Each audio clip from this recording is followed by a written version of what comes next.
tvurbana.tv.br.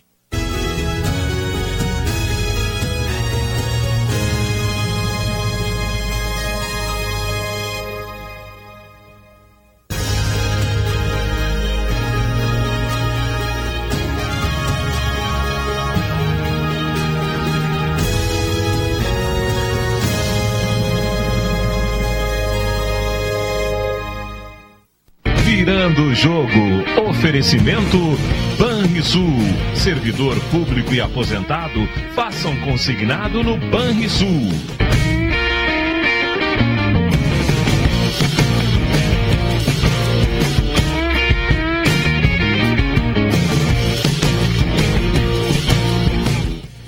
Muito boa tarde, meus amigos. Programa Virando o Jogo desta sexta-feira. Programa que vai falar muito hoje sobre a repercussão da vitória do Grêmio, ontem, grande vitória do Grêmio, vitória do Tricolor, do Maracanã contra o Fluminense, e também sobre a rodada do final de semana, que o Grêmio está fora, o Grêmio joga na segunda-feira, mas vamos falar sobre isso hoje com os nossos amigos Alex Bagé, Leandro Chaba, que está aqui com a gente, bem-vindo, Chaba. Tudo bem, Nelson? Tudo tranquilo. O Diogo Rossi. Tudo bem, Nelson? E o Antônio Bavaresco. Né? Vamos falar bastante hoje, repercutindo essa questão da grande vitória do Grêmio. Podemos, senhores, começar pelo Grêmio? O que vocês acham? Ou vamos falar sobre Série B, sobre Internacional? Vamos começar pelo Grêmio, né? Grêmio, né? O assunto do dia foi a grande vitória do Grêmio ontem. 2-0, 7-1, né, no agregado, o Grêmio contra o Fluminense nos últimos 3 jogos. Né? 4 vitórias seguidas, melhor ataque, melhor saldo de gols. E o Grêmio está sobrando. Ele está jogando melhor. E eu estou torcendo para passar o tempo e chegarmos ao domingo da outra semana. Vai ser um jogão. Porque vai ferver a arena com o Corinthians. Vai. Tomara que São Pedro ajude, né? Porque os últimos jogos do Grêmio têm sido sempre assim, com um tempo meio... Tirando esse jogo do Bahia, né? Mas aí tem outra coisa. Hoje ainda pela manhã falava com o presidente Romildo Bolzan Júnior e tá na hora do torcedor do Grêmio. Agora não tem mais desculpa, né? É verdade. Agora é um Grêmio que está classificado para oitavas da Libertadores, está na Copa do Brasil e está jogando um futebol que ninguém imaginava. O que o Grêmio está fazendo... O Grêmio tivesse vencido o Sport Recife, o Grêmio seria 100%. Não, e teve perto, né? Teve 2-0. Poxa, é surreal. Se o Grêmio naquele jogo tivesse levado, eu acho que nem o Grêmio imaginava um início tão promissor, mas se tivesse levado 3 ou 4, 2 ou 3 jogadores para botar naquele momento que a gurizada cansou, quando estava 2-1 ainda. Esquentar o misto. Se tivesse empatado, não vou botar de barato. O empate já garantia hoje. Exatamente, a primeira era líder. O Grêmio tem 88% de aproveitamento. Só está perdendo realmente pro aproveitamento do Corinthians. E a segunda melhor campanha da história dos pontos corridos. A primeira é a do Corinthians. Espetacular. E aí o Renato tem alguns méritos nesse processo todo, né? Porque normalmente o jogo de ontem, o Renato, fosse o treinador, o Renato teria retrancado o time. O Renato vai lá e põe o Everton, põe o Fernandinho. Ele não sabe trancar. O Grêmio não joga trancado. O Grêmio não faz força para jogar. A força do jogo ontem foi a pancada na bola lá do Edilson, né? E foi muito interessante porque o Grêmio... Desde 2010 não fazia 2 gols de falta no jogo. Coincidentemente era o Renato em 2010. Um gol foi do Huckenbach e o outro não lembro. Pra te ver que nada é por acaso, né? Eu sempre acho isso. Tudo bem, o cara tem sorte, a bola bateu na trave e saiu, em vez de bater e entrar. Mas nunca é só o imponderável. Não é possível que um treinador, 7 anos depois, aconteça a mesma coisa que aconteceu com ele 7 anos atrás e seja por acaso. As médias do Renato enquanto técnico do Grêmio, as 3 passagens são maravilhosas. Sim. E uma é melhor que a outra. Na primeira, ele foi crescendo, né? Na segunda ele foi vice-campeão e na terceira ele ganhou um título que o clube não ganhava há, 15 anos. Você acha que é o melhor momento do Renato como treinador? Eu acho no geral, carreira, acho que é o mais maduro. Sim, sem dúvida. Ele tá o time do Grêmio está muito maduro. O Grêmio não se apavora para jogar. O Grêmio consegue... Ontem, na volta para o segundo tempo, o Fluminense avançou, porque é característica do Abel. E o trio final do Fluminense é muito bom. É Gustavo Scarpa, Richarlison e o Henrique Dourado. E começou a pressionar, só que daí o time grande deixa a brecha, que nós falávamos, né? E aí, agora, no jogo de segunda-feira, provavelmente o Grêmio vai ter mais dificuldade. Porque tem um time grande, mas tem um técnico com estilo diferente. O Mano é um cara mais conservador. E aí tem que se Não vai se jogar. Tem Ábila, tem as escapadas do Sobis, é um bom Cruzeiro, é um Cruzeiro melhor que o Fluminense. Sem dúvida. Eu acho que o Grêmio vai ser muito testado nesse jogo com o Cruzeiro. Considero, embora eu não seja do Simpof, como dizem meus amigos lá, os anti-IVE, não sou do Simpof, né? Mas eu considero, especificamente nesse jogo do Cruzeiro, um empate, um bom resultado em função, claro que o Grêmio vai jogar igual ele joga sempre. E se o Cruzeiro der brecha, o Grêmio vai lá e ganha. Desculpa, mas para esse Grêmio, o empate não é um bom resultado. Não, para esse Grêmio, esse Grêmio não joga nunca para empatar. O Grêmio propõe, o Grêmio é um time que vai com muita sede ao pote, vamos dizer assim, né? Conseguiu um gol no comecinho do jogo, mudou a estratégia toda no Fluminense em função Mas é que essa tranquilidade, isso que eu quero dizer assim, ó, por exemplo, vamos supor que o Corinthians, não é impossível que eu estou falando, que o Corinthians perca para o Coritiba. Ele está horas para perder o Corinthians, uma hora vai perder. Porque ele não vai passar o campeonato 38 rodadas sem perder nenhum jogo. Se ele perder para o Curitiba, por isso que eu estou falando, eu não completei o meu pensamento. O Grêmio entra em campo, o 0-0 já é líder. Sim. Entendeu? Então, é outra estratégia de jogo. Não é que ele vai jogar na reta, ele vai jogar igual ele joga sempre. Mas o nível de tranquilidade então é maior. O Grêmio, ele agora tem essa questão que o Bagé levantou agora há pouco, que vai ser uma outra característica de jogo, pela característica do Cruzeiro e do Mano ser uma característica diferente, mas o Grêmio, independente do formato que ele joga, ele se adapta muito fácil ao jogo, né? Porque se a gente pegar, se o Grêmio tiver que propor o jogo, ele sabe propor. Se porventura tiver que marcar, a defesa do Grêmio, acho que a gente pode dizer que é a melhor defesa do Brasil. Disparado. Talvez ela se equipara do Corinthians, que também tem uma dupla de zaga que afinou. Mas é um time que, se tiver que se defender e sair no contra-ataque, talvez o Grêmio tenha um rendimento melhor ainda. Porque o Grêmio sabe fazer muito bem isso, se defender muito bem e escapar e aproveitar os espaços que tem. Se o time adversário dá o campo pro Grêmio, o Grêmio aproveita muito bem. É mortal. Ontem, quando fez 1-0... Agora o Grêmio é mortal. A defesa que o Chava falou não tomou nenhum gol no Campeonato Brasileiro, né?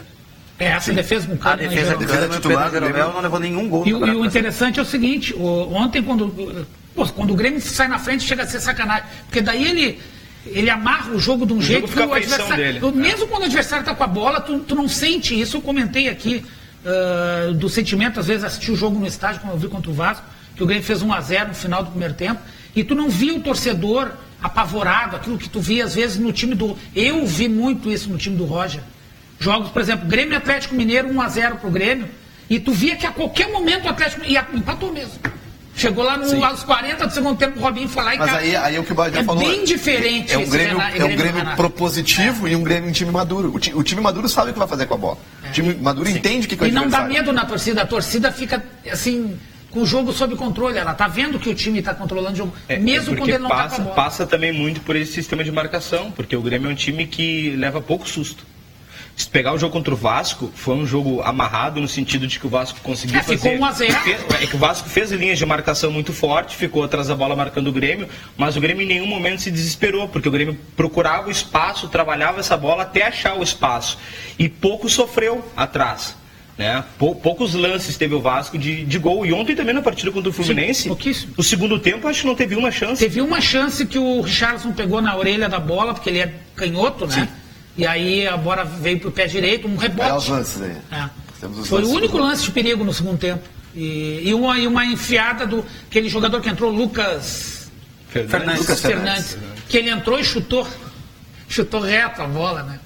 Faltou qualidade. Espetacular. Foi de muito longe, né? Espetacular. E a curva que a bola fez, né? Os caras criticando o goleiro. Sobre o segundo gol, até acho que o goleiro colaborou. Mas nesse aí, velho, tu botasse o goleiro parado ali onde a bola foi, ele não pegava, porque foi muito forte. 103 km por hora. A curva que essa bola fez foi impressionante. Ela parecia que ia pra fora, né? Olhando de trás. E a artroscopia que ele passou foi no joelho direito, né?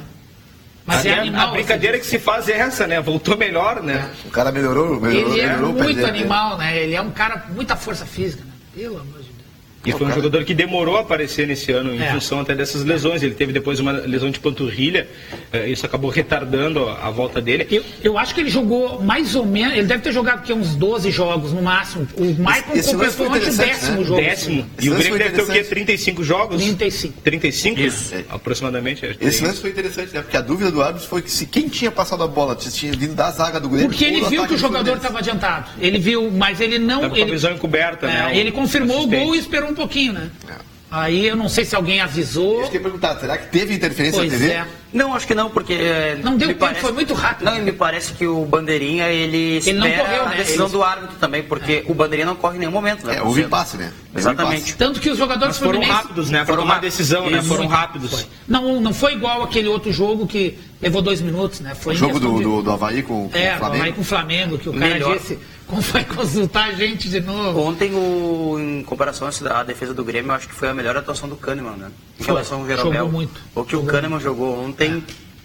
Olha, eu claro, né, não assisti tantas duplas de zaga assim na vida, mas fazia tempo que eu não vi uma dupla que se afinasse tão bem, né? Se a gente pegar também e trazer para o nosso lado aqui em Porto Alegre, exato.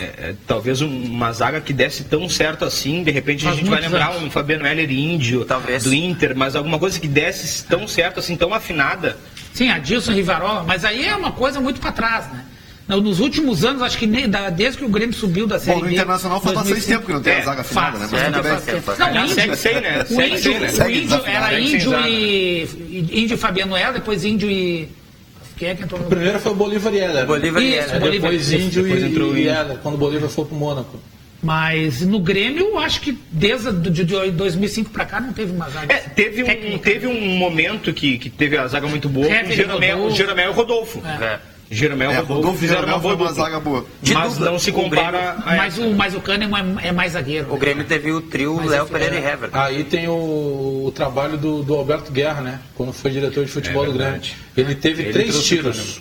Ele trouxe o Kahneman, ele trouxe o Edilson. Aliás, toda vez que o Edilson jogou no Grêmio foi ele que trouxe.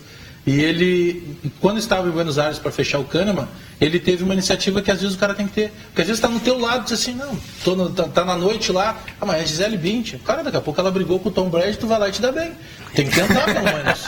Agora, não, nessa eu não vou. O não tu já tem, né, Bagé? O não eu já tenho. Tá garantido. O não eu já tenho. Para tudo nós temos o não. A pior possibilidade é o não. Aí pega, por exemplo, o que ele fez? Estava em Buenos Aires, Boa, tudo bom? Aqui é o Alberto Guerra, vice-presidente de futebol, era diretor executivo de futebol do Grêmio, não lembro o cargo dele, mas era o homem do futebol. Não, eu estou aqui em Buenos Aires e eu queria conversar contigo a respeito do teu representado aí, era o empresário do Marco Ruben. O cara foi até o hotel, sentou com ele e passou todos os valores, ele se embala, eu não tenho condição de fazer isso. E se nós fizéssemos assim? Não, assim ele não quer. Então, muito obrigado. Mas tem que tentar, E era um dos principais atacantes do futebol sul-americano naquela época, né? Outra, mas ele não fez igual o presidente Vitória, que pegou um avião, né, reza a lenda, para ir atrás do sabor.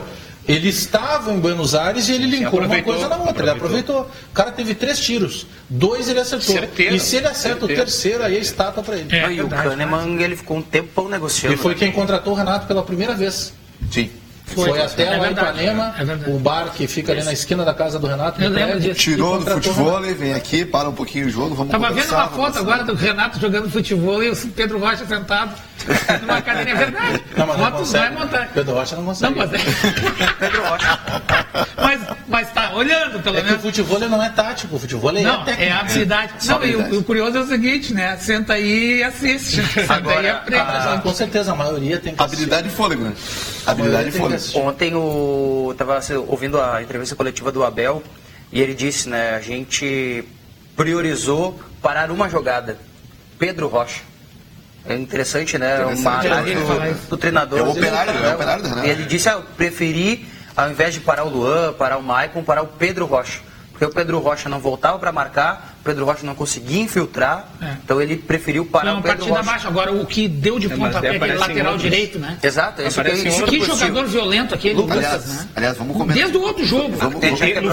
No final da partida, ele quase quebra o joelho do Luan. Foi ele que quebrou a perna do outro jogador. Mas não foi ele que aquela vez se quebrou sem querer numa disputa com o Zé Roberto? Isso. Foi. Também foi. Mas ele se quebrou, o Zé Roberto. Sim, mas deu sorte. Vocês concordam comigo, né, que o Fluminense... Não. Eu disse, Fluminense... Não, tu tá na figura do Fluminense. Aquele dia... Vamos poder na hipótese. Derrubou o Fluminense é time ruim. Não, já tem um detalhe. Puxou o tapete do Rogério, não. Em relação ao Rogério... tá de férias? Em relação... Tá assistindo. Em relação ao Rogério, tu tens uma dificuldade. Qual é a dificuldade que eu tenho? Tu fala a mesma quantidade que nós. Não dá. Mas podemos o Rogério fala 80% do programa. E quer ver ele ficar bravo é contestar ele. Eu tô falando que... Nelson, só acho o seguinte, aquilo que eu falei no programa de quarta-feira e que eu mantenho. Sempre tem que dizer é ruim ou é bom em relação a alguma coisa. O Fluminense jogou com o Palmeiras e vendeu caro a derrota. E teve a uma bola que o Edgar... Não, como é o nome do atacante, aquele baixinho? Que deu uma cabeçada do Fluminense. Cabeceou e o Prazo pegou. Marco Júnior. Ali era um empate. Quer dizer, foi um jogo muito mais igual do que Grêmio e Fluminense. Sim. E se tu pegar Corinthians e Cruzeiro, o Grêmio ganhou muito mais fácil do Fluminense do que o Corinthians do Cruzeiro jogando em Mas casa. o Grêmio ganhou muito mais fácil do Fluminense De fora do todo que mundo. contra o Bahia em casa. Pela fragilidade do bem, é verdade. Fluminense. Não, mas aí que tá, não é fragilidade, discordo. Não, é o esquema, é, A maneira de jogar. O grande deixa jogar, porque ele sai pro jogo. O Bahia vem jogar, nós temos que analisar. O Bahia vem jogar na Arena, casa do Grêmio. O Fluminense jogou na casa dele, Maracanã. Acho que o Bahia fecha mais a casinha. Mas é um time que tá bem armado, O Fluminense é obrigado a sair porque já tinha tomado 2 cocos seguido do Grêmio. É diferente, joga com outra pressão. O Bahia vem Já em Porto apanhou Alegre duas, pra já levar vem um aqui, empate. né? É o caso do. Eu acho assim, ó. O Bahia se fechou contra o Curitiba ontem jogando Mas na... não, vou dizer mais, o Curitiba vai vir Porto jogar Alegre. aqui em Porto Alegre. Primeiro pega o... Olha, Quer que agora seja o resultado. Tem Curitiba e Corinthians, né? Isso. Sim. Agora domingo. 11. Mas vai dar pressão no Corinthians, E porque o depois Curitiba é um tem time Grêmio e ofensivo. Curitiba. Mas aqui vai se fechar. Mas acho que Vai jogar esse jogo vai retranqueadinho. ser interessante de ver o grupo do Grêmio. A gente fez vários elogios já, mas não viu talvez jogar o grupo, porque a gente viu o time reserva lá contra o Sport, Sim, né? Mas isso Não, aí time é, C, né? Quinta-feira é jogo pra preservar. É time de preservação. Contra o Curitiba, com certeza. vai depender do resultado de segunda. Mas é que Na não outra, tem como porque não na outra preservar. semana já tem Copa do É que Brasil. não, é que segurar segunda-feira... alguém. Mas é uma coisa Vai que... ter 8 horas. time principal. Aí quinta-feira, 9 Curitiba horas, aqui. Curitiba O Grêmio aqui. deu- E domingo Corinthians. Na Arena. É, mas o Grêmio deu Não uma tem sorte, como. olha aqui, ó, Diogo. O Grêmio deu uma sorte, que aí é aquela sorte do time que está embalado vai ganhar alguma coisa ou algumas coisas. Que é o seguinte, ele vai pegar o Atlético Paranaense. O otimismo do Avarense com algumas coisas. Mas eu tenho que falar antes, né? Porque depois é fácil. Depois que ganhou, Mas esse aí é o lema do ambientalista, tem que preservar. Não, eu não estou discordando, mas a sorte vem no seguinte, o Grêmio vai pegar o Atlético Paranaense. Sim. E provavelmente vai estar lutando para não cair. Usa esse termo, sorte. Saíram as datas, viu, da É. Copa do Brasil. Oficiais agora. Tiveram que mudar o jogo, né? 28 de junho, 7h30 na Arena, Ah. uma quarta. E 27 de julho, Claro, porque o 9h45 jogo na do Arena dia da 9 Baixada. era Libertadores. Tá, então Essa quarta pega que vem na outra. Então, Na pega outra já. então o Grêmio vai enfrentar o Atlético Paranaense entre Corinthians e Palmeiras. Isso. aí. Entre jogos de Corinthians e Provavelmente Palmeiras. pudesse o Grêmio, na minha opinião, não vai fazer, mas eu acho que deveria Vai preservar. preservar contra Vai. o Atlético. E mais, preservar também contra o Palmeiras. Aí tu vai dizer, Não, pô, mas na Copa do Brasil não mas pode. sabe por quê? Mas eu acho Não. que preserva, porque daí na quarta-feira Não, que mas vem... o- Não, acho que preserva contra o Palmeiras. Eu não concordo contra o vai Atlético sim. Paranaense. Eu acho que Eu acho que pode preservar nós dois. Eu vou Palmeiras. explicar. Contra o Corinthians não Se tem vocês- como, né? Se Não você preservar contra o Corinthians contra o não vai Corinthians, dar não. Mas contra o Palmeiras e contra o Atlético pode preservar um e outro. Digamos, o Michael não joga um e joga o outro. Ah, ok. O que Isso eu sim. quero dizer é o Vamos fazer o seguinte. seguinte. Não mexer em todo o time. Calma, deixa eu só terminar, senão eu não vou conseguir falar o que eu quero. O Palmeiras viaja... Tá falando do Rogério. Não, quero concluir o O pensamento. Bagé aí tá depois eu anotando. fico- Olha o tamanho do relógio do Bagé, que ele tá marcando teu tempo. O Palmeiras também viaja para jogar no Equador, gente. Então ele também vai preservar. Vai preservar, ele tem que priorizar. Então o jogo. O que é Vamos melhor fazer uma assim, preservar? vamos botar os reservas nesse Exatamente, jogo. O dois. Palmeiras E quem é também que tem vai melhor botar. time reserva hoje? Não, tem mais grupo Palmeiras. É, o Palmeiras individualmente tem mais time. Tem mais time. Individualmente, Não, eu o digo, coletivo. como Mas a gente coletivo. não sabe o coletivo reserva do Grêmio, é isso que eu Vamos ver. quero dizer. Porque a gente não viu o coletivo Mas reserva. enfim, eu do acho que o jogar. jogo para preservar, só para. Eu acho que tu pode mesclar, preservar um pouco no Atlético Paranaense e um pouco no Palmeiras. Pode, porque na outra semana deve ter Aí é Libertadores. daí. Canal de É, semana. Os que dois jogam Libertadores. o Renato, pelo que falou, o Renato deu uma entrevista depois ontem pro Sport TV, é uma exclusiva, e ele foi perguntado sobre essa situação, de que vai chegar uma hora que vai ter todas as competições acontecendo ao mesmo tempo. Isso. Vai ter o Brasileiro, vai ter a Copa do Brasil, vai ter Libertadores. E ele disse que se tiver que preservar, e certamente vai preservar, No Brasileiro. a preservação vai ser no Brasileiro. É o É campeonato. porque a tese dele é que são mais rodadas. Ele tá certo. Exatamente, tá certo. Tá certo. Gente, vamos ver o recado nosso do Zafari. Depois vamos atender os nossos telespectadores.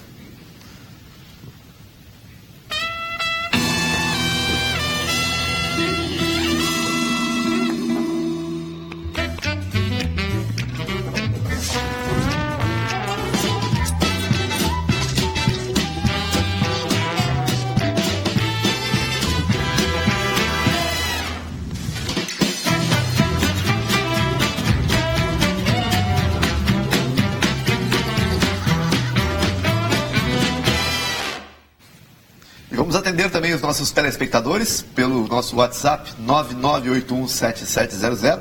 Mas antes vamos dar um recado do Banrisul, né? Você, servidor público e aposentado do INSS, está precisando do dinheiro extra? Faça um consignado no Banrisul. É rápido e sem complicação.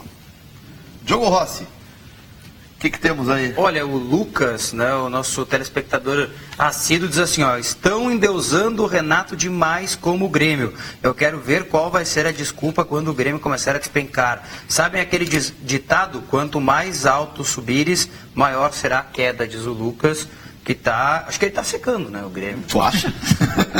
Eu acho que ele tá secando. Ele não gosta do Renato, né? Uma ou outra. O Norberto Cassonati diz que está cada vez melhor o programa, parabéns, um abraço para todos vocês e está falando que o Internacional precisa melhorar já nesse final de semana contra o Santa Cruz. Olha, te digo o seguinte, Norberto, eu acho que o Internacional, eu desisti que o Internacional jogue bem. Eu acho que o Internacional tem que pegar e fazer o resultado, esse de ganhar em casa e empatar fora. Não sei se vai dar. Não é o ideal, mas é o que se apresenta no momento. Até o Guto ajeitar a casa. Tenho confiança que as coisas vão melhorar. Também está participando com a gente o Cleiton Lopes. Ele diz assim, ó, o problema do Inter, do meu ponto de vista, é que o Inter tem de 4 a 5 jogadores que não podem passar na frente do Beira-Rio. E são titulares. E ele dá exemplos. Marcelo Cirino, Danilo Silva, Robertson, Alemão e Carlos. E por aí vai. O Dali com uma perna para 45 minutos tem que sair de vez em quando do time. O rodízio do D'Alessandro é uma coisa que vai ter que ser feita. Agora está sendo feita na questão do cartão amarelo, que ele tem a suspensão. Mas eu também acredito que... O problema do D'Alessandro é que não tem substituto hoje, né? Está se apresentando o Juan como substituto do D'Alessandro, mas ainda não é um jogador... Pode ser um jogador interessante, mas tem que ter paciência, né? Tem que ter paciência, tem porque senão queima o cara, né? Como vários se queimaram. Então, eu acho que o Internacional... Eu tô com o Nelson nessa aí, eu acho que... Eu não cobro do Internacional que ele jogue bem. Entendeu? Não é o momento, não é tão importante que jogue bem, é mais importante que pro Inter, é mais importante ganhar. Com certeza. Entendeu? Mesmo jogando mal. Tem que pontuar, não pode ficar nessa. Agora, o problema é que o Inter não está conseguindo jogar bem e não está conseguindo ganhar nem assim, que tu diga assim, pô, esse jogo o Inter ganhou, mesmo contra o Náutico, teve um momento que estava 3-2 e o jogo ficou perigoso e os caras com 1 ou 2 a menos. Eu só não concordo com o nosso telespectador na questão desses jogadores que não deveriam passar na frente do Beira-Rio. Eu acho exagero. Eu acho que são jogadores contestáveis. Eu só discordo de um nome, que recém chegou, que é o Marcelo Cirino. Acho que esse jogador tem muita coisa a acrescentar ainda. Ele não é só isso. A característica dele pode ser útil. Eu vou discordar. Tu acha que não é tudo isso? Em relação a ele, né? tu Problema é sopa de hospital, não faz mal pra ninguém. Sopa de hospital. É mais do mesmo. Já chegou numa soberba do caramba. Outro dia ele respondeu uma pergunta aí dizendo que não, mas eu saí do time, eu sou titular. Terça agora. Não, será contratado, não vou ser titular. Com certeza. Mas é só o que eu acho, né? Eu concordo. Ele, quando começou, eram 2 jogadores no lado direito do Atlético Paranaense que jogavam muito. Ele e o Raul, que era um lateral direito. E fizeram. Depois o Raul não sei o que fim deu. Que veio pro Grêmio, que veio pro Inter. Pro Inter, o Léo lateral direito. Que fazia sim, aquela não, mas o subida. Léo bem depois. Eu tô falando antes ainda. Antes tinha o Léo é 2013. Mas ele jogou com o Cirino, né? Mas o Raul é anterior ao Léo. E eu sempre dizia, 2 jogadores, se eu fosse diretor de futebol naquela época eu teria errado. E até numa conversa falei com o Dr. Luiz Fernando Costa, que foi quem contratou e infelizmente faleceu depois. Exatamente. Eu teria contratado 2 jogadores que estavam sem clube. Paulo André, o zagueiro. Que sim, eu acho um jogador interessante. E o Léo, que tinha ido pro Flamengo e não tinha rendido. O lateral. Nenhum dos dois. Esse Léo que nós estamos falando. Nenhum dos dois deu certo. Né? O Paulo André achava um jogador interessante, mas também está num momento muito ruim. Mas só o Corinthians que foi interessante. E depois também, quando deram aquele cala-boca nele, mandaram ele para a China lá, para ele não... Sim, o negócio do sindicato, né? O bom senso. Agora, o Inter amanhã contra o Santa Cruz, ele tem, para mim, uma coisa que é preocupante. São 4 jogadores fora. Certo. Santa Cruz é um bom time. O Cuesta, o D'Alessandro, o Fabinho e o Potker. Esses estão com certeza fora. 2 treinos fechados, ontem e hoje, o Inter vai fazer. E perde seus 2 melhores jogadores, talvez, o D'Alessandro e o Potker. E aí a dúvida que eu fico, porque o Guto disse que vai preservar outros jogadores. Ele tem que preservar também outros jogadores. Então eu estou acreditando na preservação do Rodrigo Dourado. Eu jogaria, fosse eu treinador, Danilo Fernandes, Júnior ou até o Ceará. Eu jogaria com o Júnior. Klaus, Léo Ortiz e Carlinhos. Um técnico e um quebrador de bola, Klaus Léo Ortiz. O Klaus não é pior. Mas o Klaus tem posição aquilo que nenhum outro zagueiro não tem. é pior que o Danilo Silva. Não estou discutindo. Rodrigo Dourado, Edenilson. Aí essa linha de 3 também não jogou junto ainda. Botaria lá pela direita o Nico, colocaria centralizado o Juan e colocaria pela esquerda o Wendel. e aí lá na frente como referência o Brenner. O Brenner? Não vai acontecer. Eu faria isso. Qual é a dupla de volantes? Dourado e Edenilson. Não tem outra, né? Sim. É uma... aliás, o Inter trocou e trouxe vários zagueiros. Mas eu tenho uma opinião, mas daí é muito particular, né? O Hernando não joga menos que qualquer zagueiro que está no Beira-Rio hoje. Mesmo sabendo das limitações do Hernando. Aliás, nem o Paulão. O Paulão não joga menos que nenhum zagueiro que está no Beira-Rio hoje, assim como o Hernando. Aliás, Paulão e Hernando é melhor que uma dupla de zaga melhor do que qualquer uma que foi formada até agora. Concordo. Qualquer uma. Concordo. Então, das duas, uma. O Internacional tem que contratar um jogador. Mas ou dois. Na verdade não precisava, né? Só ter mantido que... Deu certo no ano passado. O Inter contratou. Não, Paulão e Hernando não deu certo. Deu certo. Não deu o certo. Inter foi a sétima melhor defesa. O Inter teve a sétima melhor defesa. O que deu errado. Não, o que deu errado foi o ataque. Meio de campo e o ataque. Eu contesto. O Inter não conseguiu construir. Tomou muito gol que não poderia ter tomado. Mas o Inter... Ficou bem gaúcho. Mas o Inter jogava numa estratégia reativa. Isso não está certo nem errado. É uma maneira de jogar. É o estilo. Só que nenhum dos 5 treinadores, 5 conseguiu dar um passo adiante. Aí faltou qualidade do elenco. Mas a bola alta na área do Inter foi um desespero. Não, tudo bem, mas mesmo assim... Mas é que quando tu não cria ofensivamente, não mostra poder ofensivo, o teu sistema defensivo acaba pagando pato. E aí a gente ficava em cima do sistema defensivo de maneira evidente. O problema é o seguinte, o Inter destruiu o sistema defensivo. Posso concordar que ele não era excelente. E ele não era excelente. Talvez fosse mais eficiente do que está hoje. É muito mais eficiente do que o de hoje. Quanto a isso, eu não discuto. Só que daí os dois foram embora, né? Por exemplo, o Inter jogou contra o Cruzeiro. Que o Hernando não está sendo aproveitado. O Inter jogou contra o Cruzeiro no Beira-Rio. Tá certo que o Cruzeiro já não tinha mais nada a ver com o campeonato. Mas vou dar um exemplo de um time grande, bom. Ele não foi assediado pelo Cruzeiro. Ele conseguiu fazer um gol lá com o Valdívia, um gol meio... Também não jogou tanto para ganhar o jogo. Mas esse foi o problema do Inter o tempo todo. É que o milagre não aconteceu em todos os jogos. Aconteceu contra o Santos. Contra o Curitiba. Não, aconteceu contra o Santos, aconteceu contra o Curitiba. Aconteceu contra aquele primeiro jogo contra o São Paulo, né? Que o São Paulo Internacional errou o pênalti que poderia ter aqueles 2 pontos que o Internacional perdeu. Não, você está falando no segundo turno, estou falando do primeiro.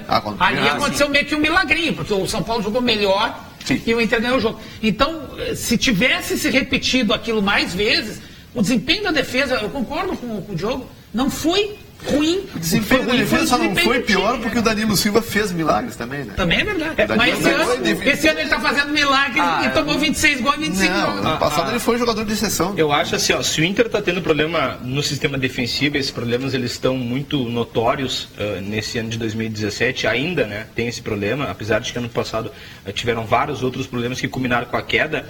Eu acho que o Inter tem que começar a jogar como time pequeno.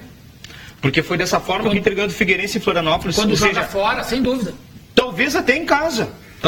Dá mais campo. Vamos pegar aqui um paralelo. Eu não vejo o Inter. Eu não vejo que o Inter esteja jogando como time de A ou time de B. Não, eu digo assim. Não, perfeito, não está jogando, mas eu digo. É que o Inter conseguiu vitória com o Figueirense como? Quando o Inter se resguardou, ficou mais atrás e daí saiu na velocidade com o Juan e com o Pote, que ele conseguiu fazer o segundo gol contra o Figueirense.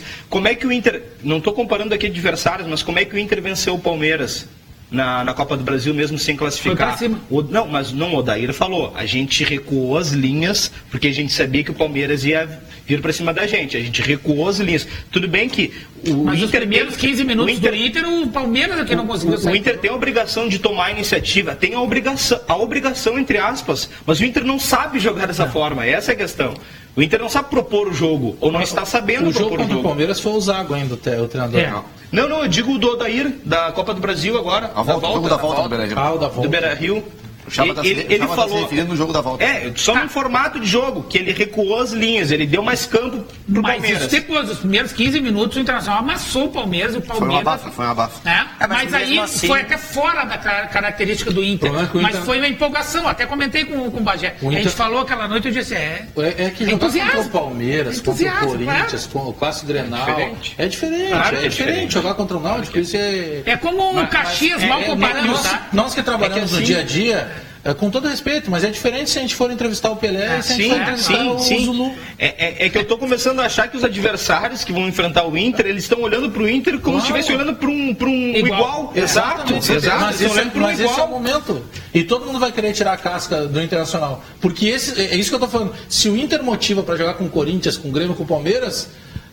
Imagina o Paysandu que jogou contra o Inter. E o Inter vai sofrer muito agora porque o Inter não tem o D'Alessandro. Este vai ser um grande problema. Não, e tem outro, o Internacional tem jogado os jogos que o Internacional jogou fora, por exemplo, contra o Figueirense, contra o Paysandu, ele não teve torcida adversária contra praticamente. Foi um fator local pelo conhecer o gramado, o adversário conhece mais o gramado que ele, as referências, etc.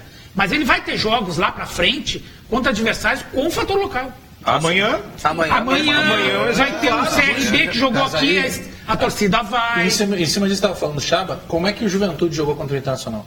Nós sabíamos que o Juventude ia puxar as linhas. Mas ajeitadinho, né? Mas aí bem organizado. E ia explorar aquilo que acontecesse no jogo. O que aconteceu? Cara, 2 ou 3 jogadas, não teve muita coisa. Sim. Mas aconteceu e ele estava pronto para usar. O problema é que o Internacional ele pode se resguardar ou não, só que quando acontece nem sempre ele está pronto para usar. Por quê? Porque tem algumas coisas que são equívocos. No próprio jogo do Juventude, aí inventou lá o Guto Ferreira para se complicar. Acho que não, tá tudo certo. Já tem complicação, vou arrumar mais uma. Aí botou o Pote que é pela esquerda. Depois ele organizou. O Nico Lopes, cara, o Nico Lopes nunca jogou do jeito que ele está jogando no Internacional. Por que o Inter consegue contratar um jogador que se destacou jogando como 7 e agora ele quer inventar o cara como 9 ou como 11? Tem coisas que não no primeiro tempo. Se esse menino nunca jogou além do 7, por que só o Inter resolveu que ele não pode ser 7? Ponha do cara no 7, tira o Cirino, ou põe o Cirino, resolva. Mas sabe qual é o problema? Mas o Cirino joga na esquerda também. Ah, mas jogou pode jogar, mas é que o Cirino não pode ser balizador desse Internacional. Concordo. É que o Nico não tem qualidade. O Nico tem qualidade. Até acho que foi contra o próprio Juventude que ele fez o gol ali. Sim, foi. Só que, cara, ele fez o gol onde talvez o Charles estivesse ali, fizesse. Sim. Se tivesse ali foi por acaso. O Cláudio Vinck ia estar passando. Porque ele estava numa posição que não é questão tática. Estava no abafo, ele estava dentro da área, a bola sobrou. Que foi uma jogadinha de cabeça, pinga pra lá, pinga pra cá. Mas tem algumas coisas. O Guerrinha costuma dizer, põe o baterista a tocar bateria, põe o guitarrista na guitarra. Não muda os caras. A chance de dar certo tu tem uma margem menor de erro. Tu acaba mutilando as características do jogador. Sem contar que no jogo, no primeiro tempo, depois que o Inter fez 1-0 lá em Minas, teve 2 momentos que o Nico Lopes recebeu a bola na esquerda. Teve uma que ele fez uma jogadaça. Sim, mas sozinho. Sim. O primeiro cara que chegou lá, ele já tinha terminado a jogada. Se tivesse um rebote no goleiro, não ia ter que botar isso pra dentro. Daí talvez a gente vai chegar. Então, ou a gente vai chegar de novo numa questão que está sendo batida, já que é questão física. Bom, pode ser. Daí pode ser. Pode ser. Mas falta volume, concorda? Porque o time do Inter não é um time agrupado, né? Não é um time compacto. Mas nesse lance que falou o Bavaresco, o Inter jogou o Campeonato Gaúcho com o Nico e Brenner, né? Era o Nico. O Brenner tinha presença na área. Mas é que tá, era o Nico fazendo as jogadas pro Brenner concluir algumas bolas que sobravam. Perdeu o Campeonato Gaúcho jogando com o Nico e Brenner. Não, mas não. Tá, mas tu acha que o Carlos seria melhor? Não, e o Brenner foi expulso. O Carlos é inferior. O Internacional foi um time fraco, gente. O Brenner segue. Não foi por causa do Brenner. O Brenner segue sendo artilheiro do Campeonato do Inter. Ele é o cara que mais fez gols no Internacional no ano e não tá jogando. Tem algumas coisas que não tem explicação. Pô, o Brenner não é pior que o Carlos. O Nico, o vice-artilheiro, tava no banco. Quem é que eu vou escalar no meu time? Na frente do ataque? Olha, quem é que tem mais gol aí? O fazedor de gols. Não, o melhor? Nico e Brenner. Pô, mas então o Brenner não pode ficar em casa vendo a TVU. Não pode ficar em Porto Alegre. Ele tem que ver a TVU pelo player, lá na concentração. Ele tem que ir pro jogo. Aliás, falar em jogo, vou mandar um grande abraço de aniversário hoje, o cara que me levou pro rádio. O Tarcílio Gonçalves da Silva Júnior. Bom, Chapinha. Grande abraço. Treinador do Grêmio Show em 1988. Aliás, né, presença, vamos ter que intimar o Chapinha pra vir aqui, o Tarcílio aqui. Não, e um cara que, pô, merece uma estátua, ele me levou pro rádio. Ele nos presenteou. Eu ia chegar lá. Ele nos presenteou. Vamos cobrar dele aqui ao vivo. Vamos ver o recado do governo do estado. Chama, junta, debate, faz. Nossa escola quer cultura de paz. Essa é a Cipavi, tamo junto com a Cipavi. Chama, junta, debate, faz. Nossa escola quer cultura de paz. Junto com a Cipavi, tamo junto com a Cipavi. É hora de mudar, chamar a comunidade, tornar a nossa escola um lugar de igualdade. É hora de ouvir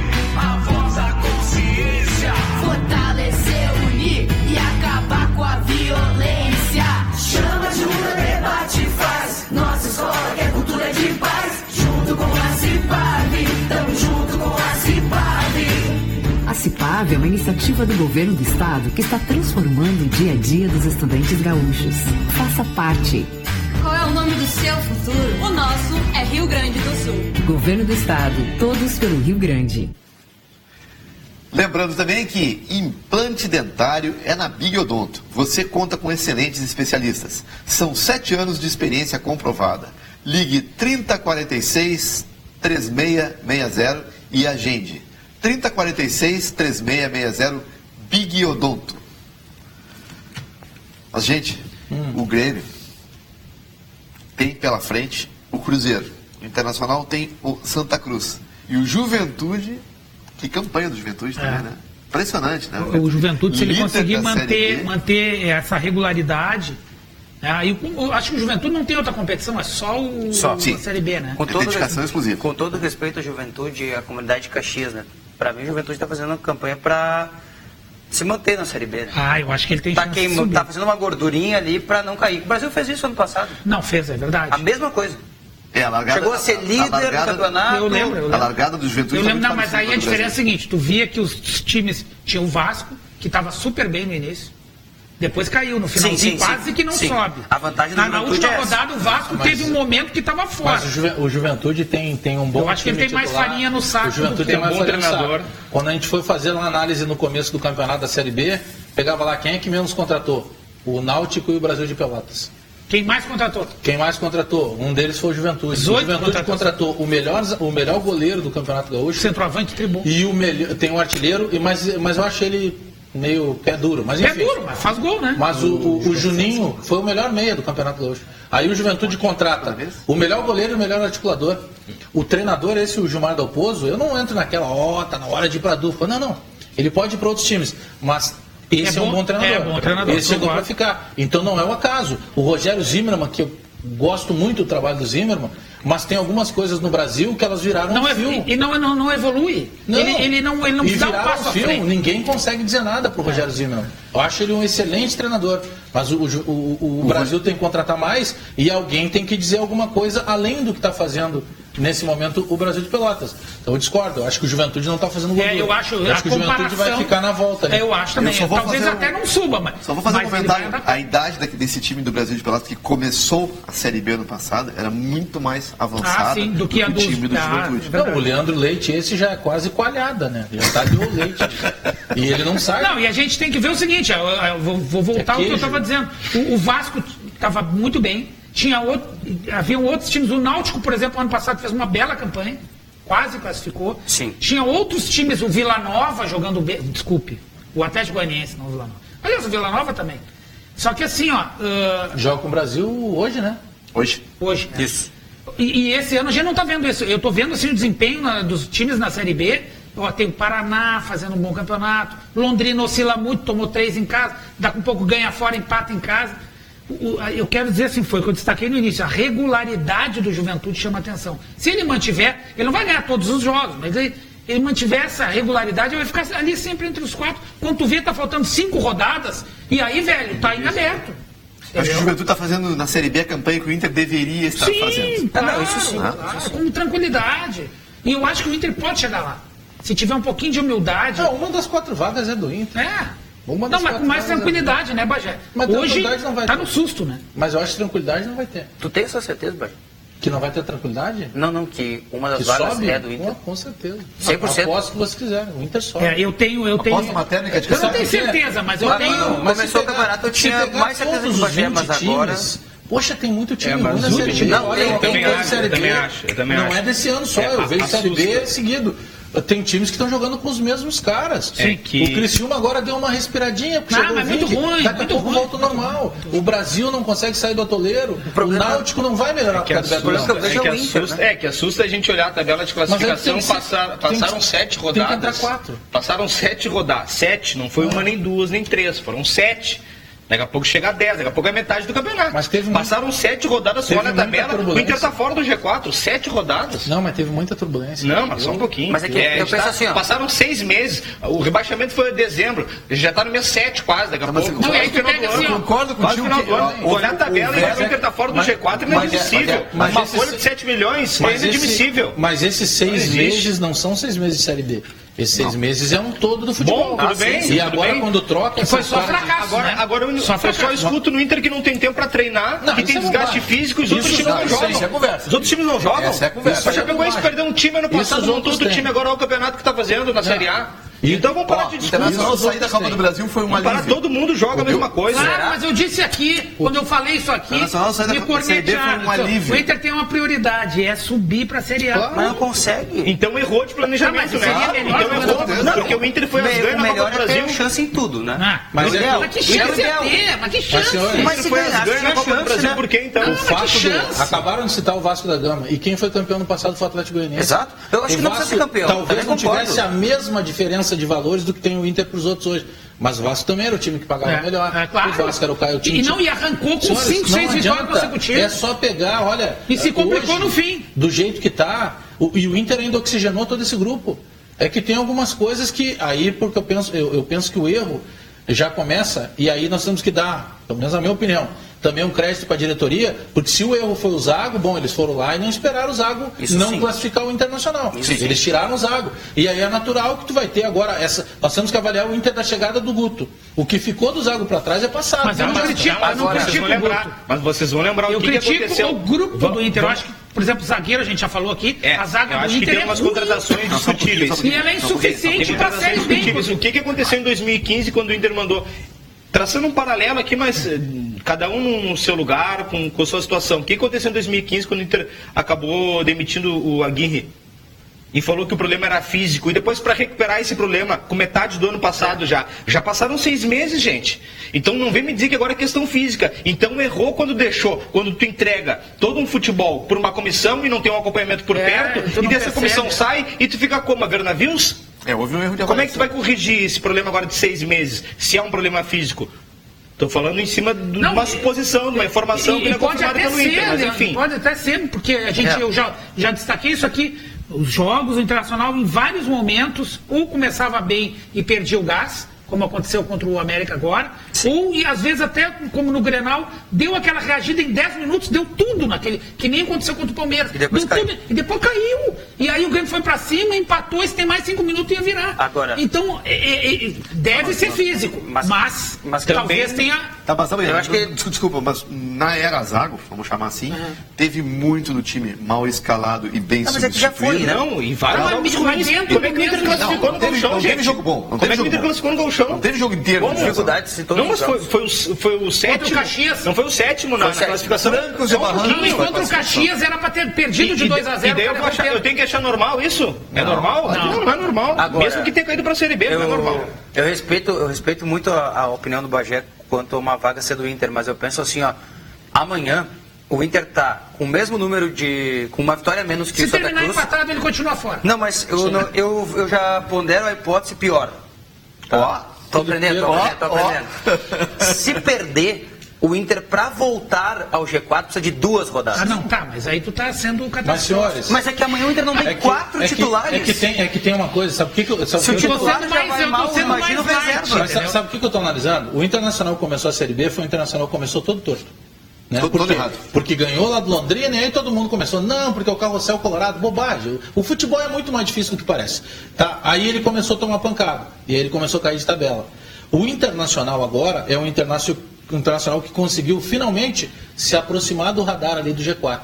E o campeonato do Internacional, ele vai ser isso. Então o que eu estou pregando é o seguinte, o Inter precisa não sair desse radar. Ele tem que ficar quinto, sexto, ele não pode afastar. O problema é se o Inter ficar numa 7ª colocação, por exemplo, que ele já fica 2 colocações para entrar no G4, tem que começar a secar os outros. Aí o bicho pega, daí vai passando rodadas. Eu não acho que vai ser uma barbada, mas eu confio que o Internacional, porque se eu pegar a tabela dos 20 clubes, vamos pegar os 20 clubes, por exemplo, e analisar. Não, eu concordo. Não, tem dificuldade. Claro.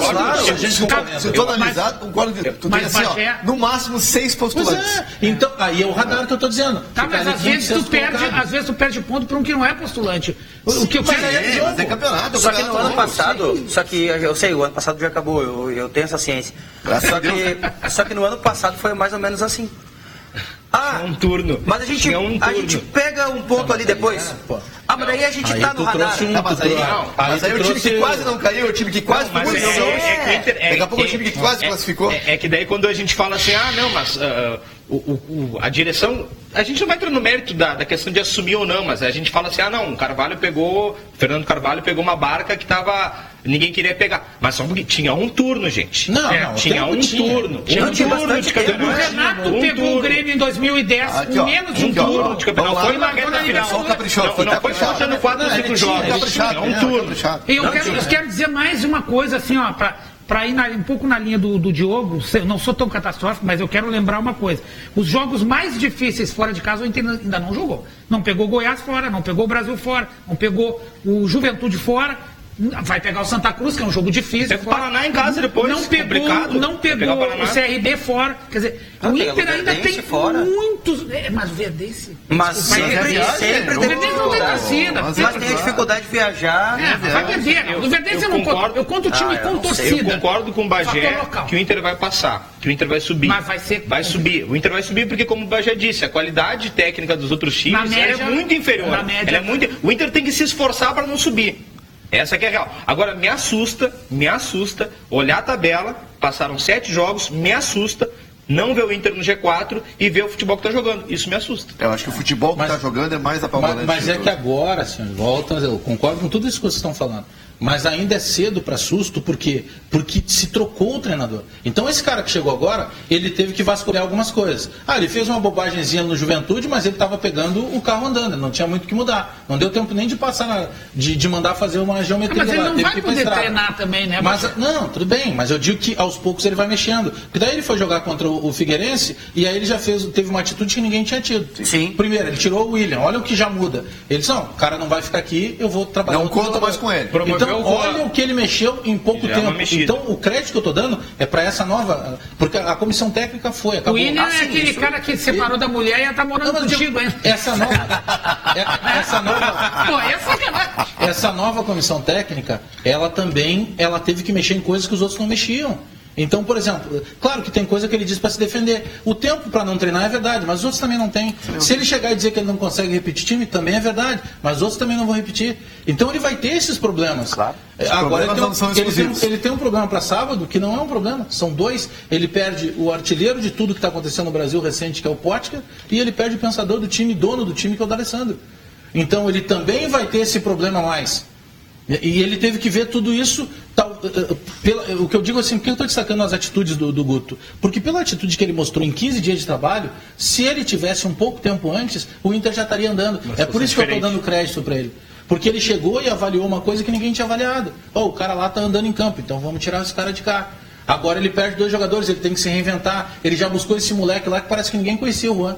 Nós conhecemos de acompanhar como é que os profissionais do Inter não Engraçado, conhecem. né? Engraçado. Mas olha só o que esse cara já teve que mudar. Então esse cara tem crédito. É que quando nós vamos analisar, como disse o Chaba lá, a posição também ainda tem a comissão do Zago. E a comissão do Zago não fez esse time lá. Tá. E outra coisa então importante... vai demorar ainda mais umas 3 rodadas para que o Inter possa... Só para lembrar, o Guto tem 4 jogos, 2 vitórias e 2 empates. Por isso que eu acredito que o Internacional, na sequência, ele vai encaixar, porque agora tem um cara que tem uma atitude diferente. Ele não recebeu nenhum jogador novo ainda, ele não fez a listinha de compras dele ainda. Nós vamos falar sobre isso agora, depois do nosso recado da Multissom. Na Multissom você encontra as últimas novidades em tecnologia. Smartphones, televisores, tudo em instrumentos musicais, milhares de CDs, DVDs e games, além de uma linha completa de beleza, para você e para a sua casa. Multissom, sempre perto de você.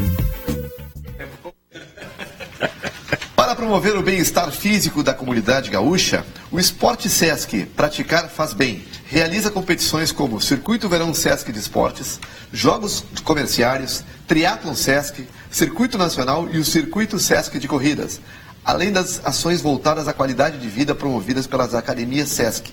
Saiba mais em sesc.ifrs.com.br/esportes Sesc. Sesc, a força do sistema Fecomércio ao seu lado. Gente, eu acho que o Gordiola, né, o nosso amigo Guto Ferreira, vai fazer uma listinha de compras. Eu acho que ele já pediu um jogador, foi que chegou, foi o Alex Santana. Tem que começar pela zaga, então. Né? Foram lá no Paraná Clube. Quando tu chega na tua casa, tá? Aí tu olha, tu nem vai olhar a tua dispensa, tu pega, vou lá fazer compras. Não, peraí, o que eu preciso comprar? Ele não teve tempo na dispensa, talvez. Né? Então, ele precisa primeiro ver, não sei se um zagueiro tem que vir lateral. Será que joga o Alex Santana amanhã? Eu acho que 2 zagueiros tem que vir. Um meio campista? Eu sou mais pessimista, acho que 2. Porque o Juan, ele é um bom jogador, aparentemente tem nos mostrado isso, mas o Inter pediu para o Alex Santana voltar. É que o Inter precisava buscar um jogador do mesmo estilo quando foi buscar o Potker. O Potker a gente pode contestar lá que ele quis ficar jogando mais tempo na Ponte, que ele demorou a vir, mas ninguém contesta a qualidade. Não, claro. É o melhor jogador do Inter. Estão buscando de novo o Petros, que é esse jogador que tu tem que buscar. Quanto é que custa o Petros? Busca. Um volante que joga pra frente. Chega e entra jogando. Aí tu pega Edenilson foi assim. Se trouxe o Neres, teve dinheiro.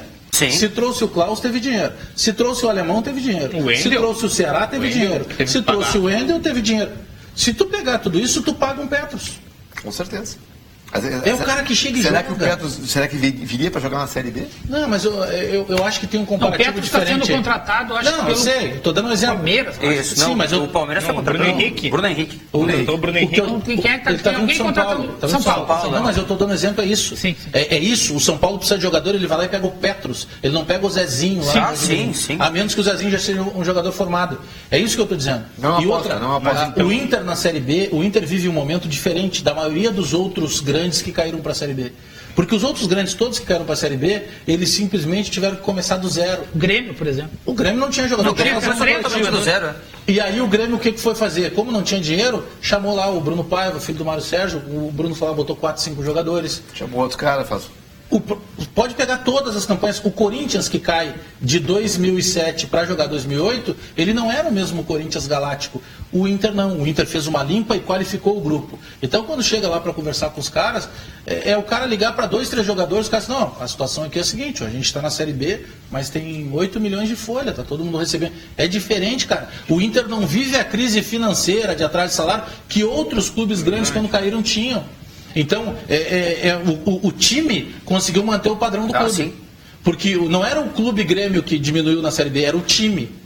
Agora, o time do Internacional, ele continua com a folha das mais caras da América do Sul. Esse do Corinthians que o Bajé falou. A folha do Inter é superior à do River. Esse que o Bajé falou. Não, e de vários clubes da Série A, né? Vários. Não, é uma das maiores da América do Sul. Então tem obrigação. Não, tem obrigação. A obrigação aumenta. A obrigação aumenta. Daqui a pouco a gente vai chegar à conclusão que as contratações, elas não foram precisas. Não foram. E não foram. Não foram precisas. Porque o Inter trouxe... Vários atacantes. O Inter trouxe Potker, Carlos e Cirino, que são 3 atacantes de lado. Tendo o Brenner, né? que começou a jogar bem, fazer gol. E não trouxe ninguém para fazer aquela função. O Inter não trouxe um meio-campista de característica de meia. Não. Para substituir o D'Alessandro. Nenhum. Meio atacante. O Edenilson, boa contratação, mas é um volante. Sim. É um segundo volante. Perfeito. Tá? O Inter pra zaga, o Inter trouxe 4. Felipe Gutierrez, está na seleção chilena. Gutierrez. Perfeito.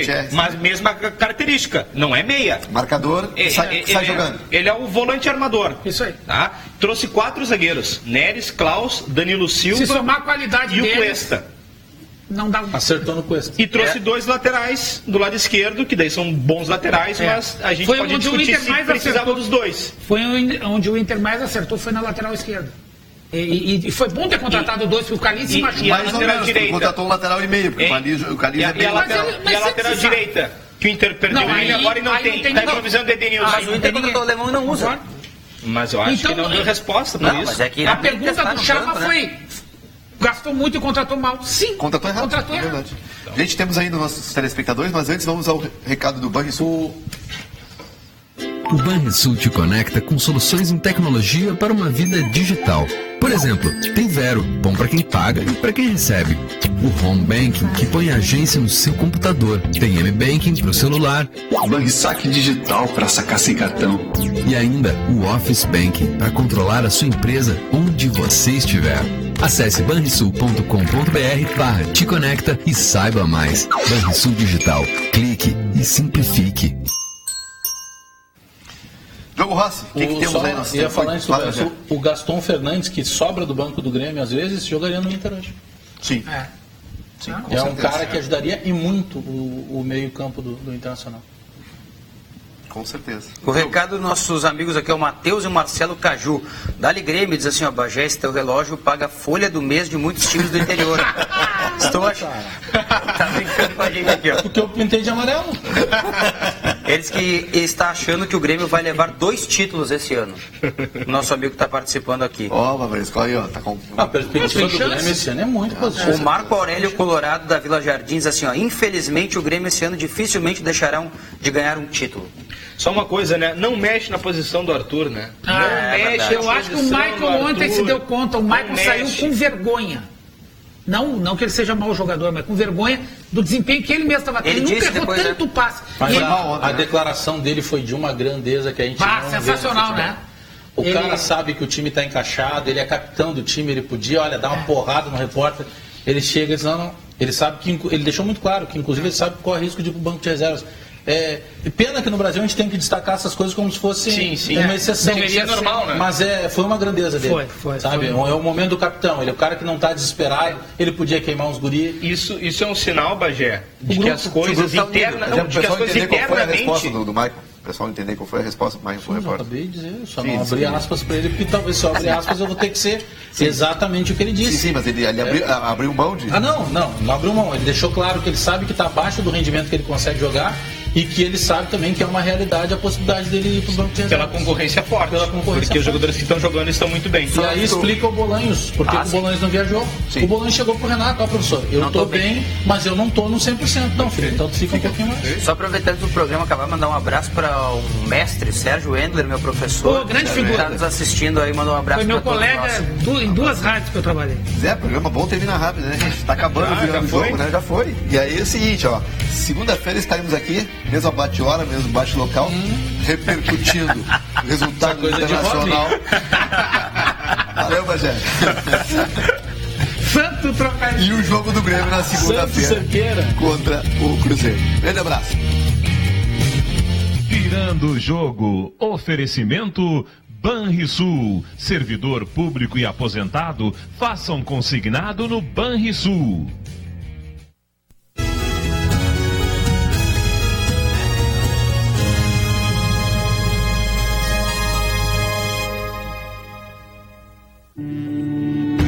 Chama, junta, debate, faz. Nossa escola quer cultura de paz. Essa é a Cipav, tamo junto com a Cipav.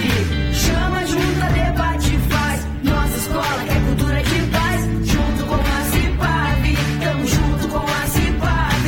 É hora de mudar, chamar a comunidade, tornar a nossa escola um lugar de igualdade. É hora de ouvir a voz da consciência, fortalecer, unir e acabar com a violência.